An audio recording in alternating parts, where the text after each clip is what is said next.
When we think about the Iraq invasion in 2003, it is very important to contextualize it, and to do so we need to go back in history.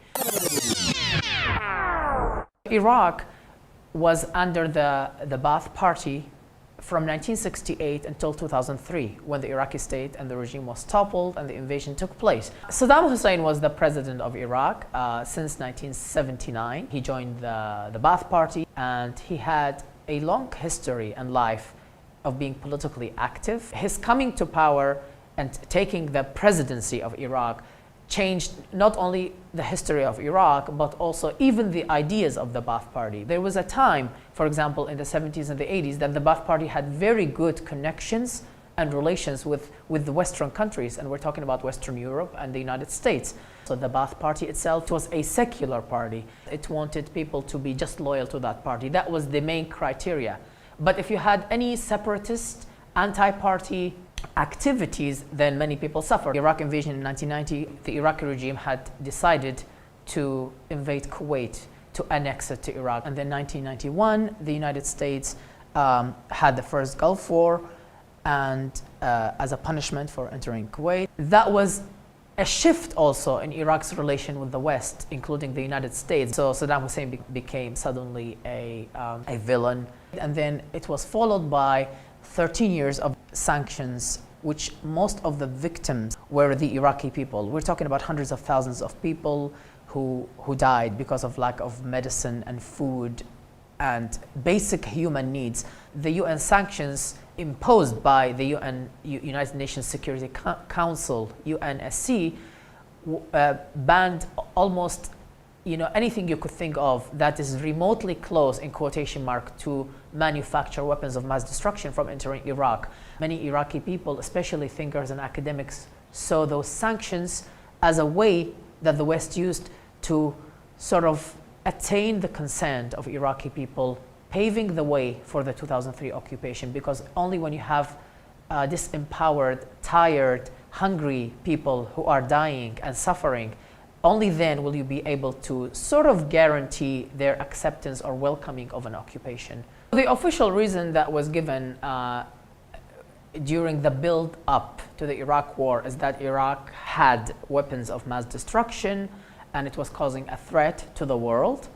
And so that was the script that was in the media, in the newspapers, that people kept reading about, and that Saddam is very dangerous and he was supporting directly and or indirectly all kinds of militant and terrorist groups. Again, the region is politically important. Iraq was becoming more and more sort of not a suitable partner in the Western plan in the region.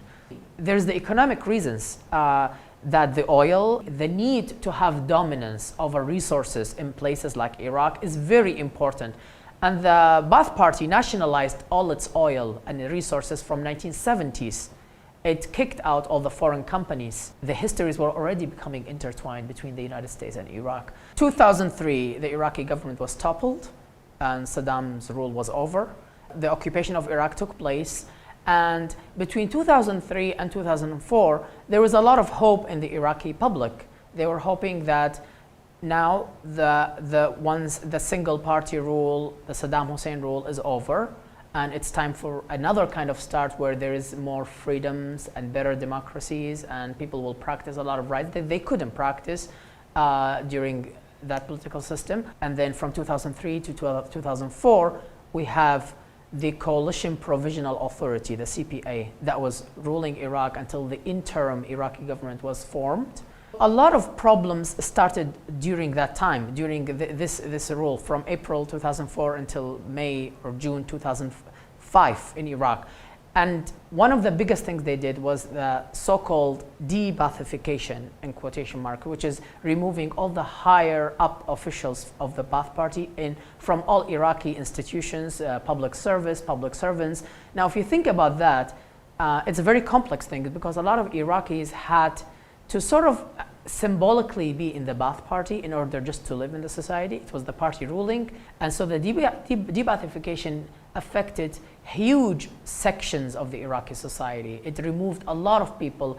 And so what that did, it did leave not just simply a vacuum of power it sort of dismantled the society.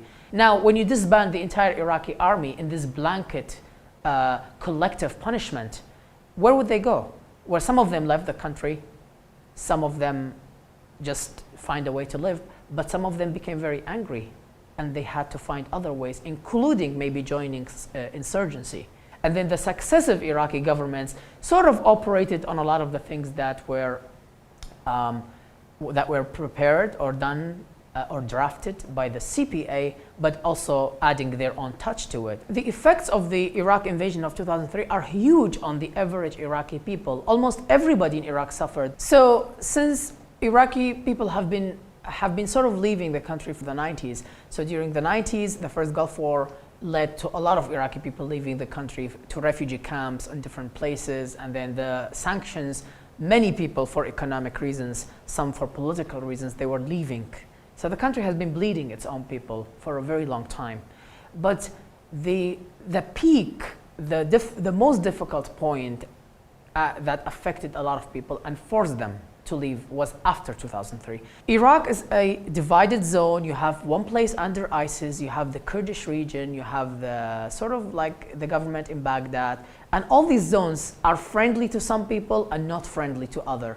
So you have the internal displacement, not just their leaving out, leaving within. The effects of this war on the American public have been huge. People, they didn't understand how big this was going to be, or they were simply misinformed. The question is that what were people told about this war? What kind of information they did have before they even decided that they were pro or against the war? Iraq did not have weapons of mass destruction, and so what we know today is that that was a false claim that the war took place because of weapons of mass destruction. What we're not sure about is whether that was known to those in power or not. In terms of how the Iraq war affected the region, Iraq has been seen as a strong country, as a very important country in the region at many levels. You know, before the war, it was seen as a military power, as an intellectual power. Many people came to Iraq to study, to learn. It was a very important place for a lot of Arab people.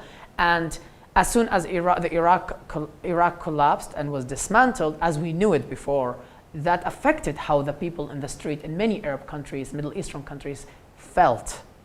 It was a very demoralizing kind of effect. And so when Iraq is totally sort of disempowered and turned into a malleable, dismantled state, that of course affects the whole region.